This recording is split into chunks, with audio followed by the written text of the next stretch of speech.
Olá, olá, Sandra Galão aqui, bem-vindos a este vídeo e aqui este cantinho especial, conectada com a fonte que tudo é, hoje para te falar um bocadinho, mais uma vez, sobre mudanças, resistência à mudança, porque é que é importante e urgente que tu pares de resistir a essas mudanças que tu sabes que precisas de fazer e continuas a não dar o passo porque tens medo do desconhecido. Eu acho interessante analisar como é que existem tantas pessoas que me procuram, né? E já tomaram a decisão de quererem mudar e depois, como ficam com medo, né? do desconhecido, do que é que vai acontecer, mantêm-se e voltam atrás com essa decisão que tomaram de fazer a mudança que tanto necessitam. Nós, para conseguirmos mudanças na nossa vida, nós temos que dar o passo. E é como eu continuo a dizer, mesmo que tu não queiras, mesmo que tu não dês o passo para a mudança acontecer, se tu necessitas mesmo que essa mudança aconteça, e lá no teu íntimo queres que ela aconteça, ela vai acontecer, mas de uma forma dolorosa. Eu penso que eu já contei aqui em alguns vídeos, em 2004, quando eu despi a camisola, né, da fábrica onde eu trabalhei durante 14 anos e que eu queria, né, desde 2000 que me tinha casado, eu queria mudar, eu não queria, mas senti necessidade de mudar para primeiro turno, para poder ter uma vida considerada normal com o meu marido e resistia muito à mudança porque em primeiro turno, né, trabalhavam imensas mulheres na linha, imensas e só mulheres na linha, e isso fazia-me resistir muito à mudança porque aquilo era muita fofoca, falava-se de tudo menos daquilo que era importante, e eu andei a resistir imenso. E em 2004 houve uma reestruturação na empresa. E eles pegaram em algumas formações que nós tínhamos lá espetaculares, com pessoas muito bem formadas, muito profissionais, e disseram que essas pessoas iam-se todas embora, sem qualquer critério de escolha. E eu lembro-me que quando isso aconteceu, eu que sempre acreditei, né, que aquilo era uma das coisas, né, uma pessoa ser profissional, pontual, assídua e cumprir os procedimentos, que isso ajudava imenso às pessoas a manterem-se, né, a passarem efetivas ou a renovarem os seus contratos. E quando eles disseram, naquela altura, né, dessa reestruturação, que não ia haver qualquer critério de escolha, eu lembro que nós fizemos uma revolução imensa, eu e alguns coordenadores, chegamos aí a falar com o diretor e com outros chefes, a dizer que era uma vergonha, que eles eram uns palhaços e que andavam a gozar com a nossa cara e que olhavam para nós como se nós fôssemos um número sem importância. Eu lembro-me que nessa altura despi a camisola e eu não tenho qualquer problema de mudar, eu adapto muito bem a mudanças, amo as mudanças porque tenho muita aflição a tudo que é muito igual e nunca tive problemas de mudar, mas fico muito nervosa e atrapalhada quando são os outros que me mudam a minha vida. E foi exatamente isso que acabou por acontecer em 2004, né? Porque eu resisti tanto à mudança de querer mudar que o universo ajudou-me de uma forma cruel e dolorosa a fazer essa mudança. E quando eles pegaram nessas pessoas e disseram que elas iam-se embora, né, sem qualquer critério de escolha, eu então foi quando eu despi a camisola e percebi que eu também era um número sem importância. Números somos todos, sim, mas somos números completamente diferentes, né? Cada um é um número, somos seres únicos e singulares, e naquela altura eu percebi que ali estávamos todos no mesmo saco, éramos todos números e que só estávamos ali para produzir e dar lucro à empresa. E não gostei nada dessa sensação e lembro-me que nessa mesma altura da reformulação que o sindicato, né, acabou por convocar um plenário e propôs-nos uma greve de 2 horas no local de trabalho, porque os nossos hermanos de Espanha tinham tido um aumento superior ao nosso, apesar de terem tido uma produção inferior. E eu, como estava revoltada, acabei por aderir à minha primeira greve depois de 10 anos, sem dar sequer uma única falta, sem tirar os meus dias de férias e os meus dias de descanso compensatório. Eu nunca tinha dado uma falta e lembro-me que aderi a essa greve e foi aí que a minha vida deu uma reviravolta maluca e que me fez sair do meu equilíbrio e eu comecei a transformar-me na pior versão de mim mesma, porque eles convidaram-me, né, como eu fiz essa greve, e depois disseram-me que eu, quando houve essa greve, eu, como estava revoltada, ainda arrastei umas quantas pessoas daquelas que que iam ser despedidas na altura, e eu lembro-me que depois eles na segunda-feira seguinte nos disseram que as pessoas que iam, porque acabaram por ficar algumas, né, com a revolução que nós fizemos, as pessoas que iam ficar iam ser aquelas que não tinham feito a greve. E eu caí-me tudo ao chão, porque eu senti-me muito responsável e culpada por ter convencido, né, as pessoas que estavam lá a trabalhar comigo, super profissionais, a aderirem à greve. E lembro-me que entrei no pacote como tinha feito a greve. Claro que não foi esse o argumento que eles me deram, mas como fiz a greve, o meu chefe chegou ao pé de mim nessa sexta-feira, para me dizer que eu tinha sido destituída do meu cargo de coordenadora, que eu tinha estado há 10 anos a fazer, para voltar, para ir para primeiro turno e começar então a voltar a ser operária. Quando isso aconteceu, estás a imaginar, né? Eu nessa altura ainda não trabalhava o desenvolvimento pessoal, não investia no meu desenvolvimento pessoal, assim conscientemente, não trabalhava as minhas emoções, pelo contrário, eu sempre fui uma pessoa muito explosiva, que dizia tudo como aos malucos, e foi o que eu fiz aí nessa altura. Eu disse tanto disparate no meu chefe, coitado, que estava só assim a ser o intermediário, que era uma vergonha. Como é que eles me estavam a tirar uma pessoa super profissional como eu do meu cargo de coordenadora só porque eu tinha feito uma greve? E o meu chefe, coitado, naquela altura disse: olha, faz o que tu entendes, porque eu ameacei que ia de baixa. E lembro-me que fui para casa muito desiludida e desgostosa da minha vida, por eles me estarem a mudar a minha vida sem eu ter dado autorização. E eu lembro-me que nessa altura eu falei com o meu marido, né, no fim de semana, e ele disse-me: bom, de outra maneira também não ias mudar, verdade? Vê isso como uma solução para o problema. Mas eu, na altura que queria mudar para primeiro turno, não era para voltar a ser operária novamente, e sim para continuar a ser coordenadora. Mas como estou aqui a falar, né, resistência à mudança, ela vem quando nós não damos o passo e acaba por ser dolorosa.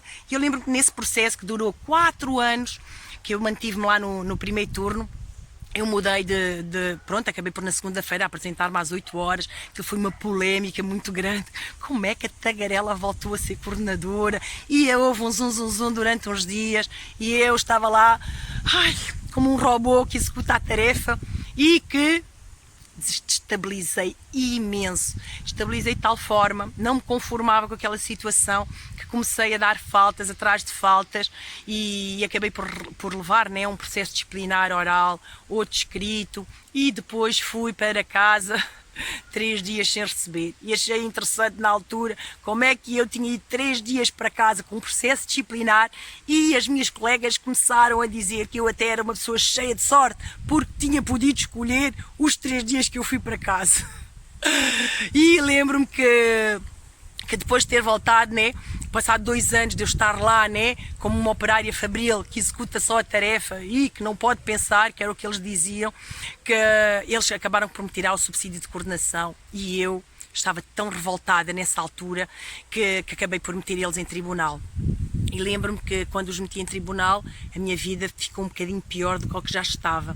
E começaram-me a pôr a fazer aqueles trabalhos que ninguém gosta, né? E que ninguém quer, a sentir-me inútil. E separava parafusos que eram misturados nas caixas, e era isso o meu trabalho. Cheguei a estar numa linha completamente isolada, como dizia o meu chefe: mas tu destabilizas muito. E eu estava completamente revoltada, né? Porque ali em primeiro turno era mesmo a versão de como não se trabalhar. Era mesmo robôs que executam a tarefa e que não têm valor nenhum. E eu achava aquilo tão frustrante que quando meti eles em tribunal e fiquei na lista negra, aconteceram tantas coisas horrorosas que me fizeram começar a ficar psicologicamente afetada, fisicamente afetada. E eu lembro-me perfeitamente quando é que eu percebi que eu tinha chegado ao fundo do poço. um dia que eu já não tinha mais desculpas para faltar e que eu podia ser despedida assim por faltas injustificadas, e nesse dia fiz aquilo que eu tanto critiquei nas minhas colegas e fui ao hospital. Quem me conhece, né, e tu que me segues há algum tempo, sabes que eu tenho aversão a hospitais, médicos, medicação, e eu tive que ir porque, como estava psicologicamente e fisicamente afetada, eu tinha na altura, quando andava na linha, umas contraturas que tinha ganho na linha por usarmos muita parafusadora, e eu usei isso como um argumento para poder faltar, e fui ao hospital, e na esperança de ficar lá muitas horas, não estava nada preocupada que ia ficar lá muitas horas. Quanto mais horas eu estivesse naquele hospital, menos horas eu iria estar na fábrica.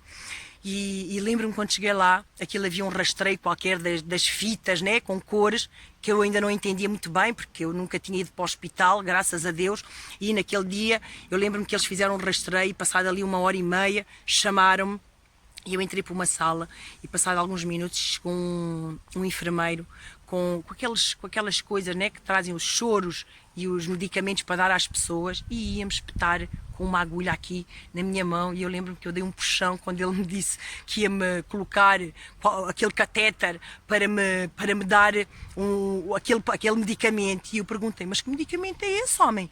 E ele disse, então, não é você que está com problemas de contraturas? E eu disse, sim, é verdade, estou cheia de dores. Ele disse, então, vamos injetar aqui este produto, este medicamento, é o Voltaren, que eu já passava muitas vezes, né, de forma em pomada, e ali a me injetar aquilo de forma líquida. E eu lembro-me quando fui para casa, depois dessa situação, cheguei em casa, devia ser hora do almoço, e eu não estava nada disposta a ir trabalhar da parte da tarde, mas a realidade é que eu só tinha justificação para a parte da manhã. E eu lembro-me que nesse dia, antes de ir não, porque eu não fui tomar um banho. Quando cheguei a casa, fui tomar um banho, e eu chorei tanto a dizer, o que é que eu estou-me a transformar? Como é que eu, uma pessoa tão profissional, que sempre teve brilho naquilo que faz, se está a transformar na pior versão de si mesma? E foi nessa altura que eu percebi que eu tinha que fazer alguma coisa, porque senão eu ia mesmo acabar doente, mas doente de verdade, porque eu ali estava doente, afetada psicologicamente, mas porque estava revoltada, né, com a situação, mas aquilo estava-me a afetar psicologicamente, fisicamente, de todas as formas. E eu lembro-me que meti, né, eles em tribunal, e que acabei por ganhar a primeira sentença, e aquilo não era bom para a empresa, né, porque eles já tinham tirado mais de 100 pessoas da coordenação, e a realidade é que se aquele processo se eu tivesse ganho a segunda sessão, eles iriam ter que pagar os valores, né, que nunca tinham pago às outras coordenadoras, e isso foi uma das coisas que fez com que quando eu tive a oportunidade de me vir embora, porque depois eu soube, né, acabei mesmo por vir de baixa, como é óbvio, porque já não estava a aguentar aquela situação. Eu tinha conhecido o marketing de rede, e quando conheci o marketing de rede e estava na fábrica ainda, não estava a combinar, né? Como é que um robô que executa a tarefa consegue conciliar uma mente que precisa de expandir de forma exponencial. E lembro-me que acabei por ir de baixa, estive de baixa alguns meses, e depois soube que eles estavam em acordo, e foi a carta na manga que eu tinha, né? Era mesmo esse processo em tribunal, esse caso em tribunal, que estava em recurso, e que me fez com que eu conseguisse, mesmo pelo fato de estar de baixa, conseguisse ser chamada e mudasse novamente a minha vida. E quando isso aconteceu, eu lembro-me que foi um alívio muito grande para mim, eu deixar de ser um robô que executa a tarefa e ir em busca de algo que me fizesse sentir realizado, pelo menos que me sentisse feliz. Eu na altura não queria nenhum negócio próprio, nem sabia sequer, eu achava que nessa altura o negócio próprio nem era para mim, mas a realidade é que foi a oportunidade que me apareceu, e ainda bem, porque foi o despoltar de poder hoje estar a fazer aquilo que eu faço, como coach e como terapeuta de Reiki da alma, mas na altura, né, eu só queria mesmo era sair daquela empresa que me estava a atrofiar completamente o meu cérebro, o meu corpo e todo o equilíbrio que eu tinha tido até então. E isto para dizer o quê? Que quando nós precisamos de fazer uma mudança, é super urgente, importante que nós façamos aquilo que nós precisamos, dar o passo para que essa mudança aconteça. Porque se tu queres que a mudança aconteça e não dás o passo, vai acabar por te acontecer isto que aconteceu comigo, né? Eu na altura lembro-me que esse chefe que me destituiu da coordenação só esteve lá uma semana. Eu fiquei-lhe com um pó, tinha-lhe uma raiva fora do normal, mas eu hoje agradeço-te, querido Rui, porque sei que foste só um anjo, né? Que foi enviado por Deus para me fazer dar um passo diferente e passar por aquela situação toda de me transformar na pior versão de mim mesma e perceber que não era aquilo que eu queria para o meu futuro e que eu merecia muito melhor, como tu que estás-me a escutar. Tu também mereces ter uma vida com muito mais qualidade, onde podes ser uma mãe e um pai presente, onde podes sim fazer aquilo que te apaixona, mas é preciso dar o passo, é preciso fazer acontecer. Quando nós nos mantemos na nossa zona de conforto por causa do certinho, né, que a gente temos aquela garantia, pelo menos aqui tenho o certinho. Eu lembro-me que houve imensas pessoas, muitas mesmo, principalmente os meus amigos e familiares, que me disseram que eu era maluca. Tu és doida, estás aqui há tantos anos, como é que tu vais deixar a empresa e vais partir para uma aventura, ainda mais num negócio que tu nem sabes se vai dar certo, e que muitas pessoas, né, continuam a considerar que é uma pirâmide. E eu estava tão desesperada que eu dizia, se há uma coisa que eu dou muito valor é à minha saúde. E naquela altura a minha saúde estava a ser afetada demasiado para eu me manter ali. Eu lembro-me inclusive que o advogado nem queria sequer assinar o papel para eu desistir do caso, e eu disse-lhe a ele que lamentava imenso, mas que a minha saúde estava em primeiro lugar do que todo o dinheiro do mundo que pudesse existir e que me pudessem querer dar naquela altura, porque eu nem sabia, né, que nós, para desistirmos de um caso em tribunal, temos que pagar, e esse valor de desistir foi pago pela empresa, né? Pela Vistion, que acabou por estava a faltar a palavra, que acabou por ser uma mais-valia para eles, né? O valor que eles tiveram que pagar ali não chegava nem a uma milésima, quadragésima que eles teriam que pagar a todas as coordenadoras se o caso... Se eu ganhasse o recurso, que era o mais provável, né? Porque houve um erro lá de um funcionário qualquer que ia fazer sim com que eu ganhasse novamente, e esse não era o interesse deles. E por isso é que eu digo que, né, que não entendo como é que há muitas pessoas que me procuram, que estão em relacionamentos tóxicos, que estão em empregos precários, que fartam-se de trabalhar e só pagam contas e o dinheiro nem chega ao fim do mês e não querem dar o passo. Como é que eu tenho coragem de dar, como é que eu tive coragem de dar o passo? Perguntam-me algumas pessoas, como é que tu tiveste coragem de largar um trabalho tão certinho, né? Que ainda continua, a fábrica continua a funcionar, e se eu não tivesse dado esse passo, com certeza ainda lá estaria. E eu pergunto como é que há pessoas que têm coragem de se manter em empregos e trabalhos e relacionamentos que não lhes fazem felizes, que lhes faz adoecer a alma e o corpo e o espírito e continuam a dizer como é que eu tive coragem de sair de uma coisa que me estava a fazer mal.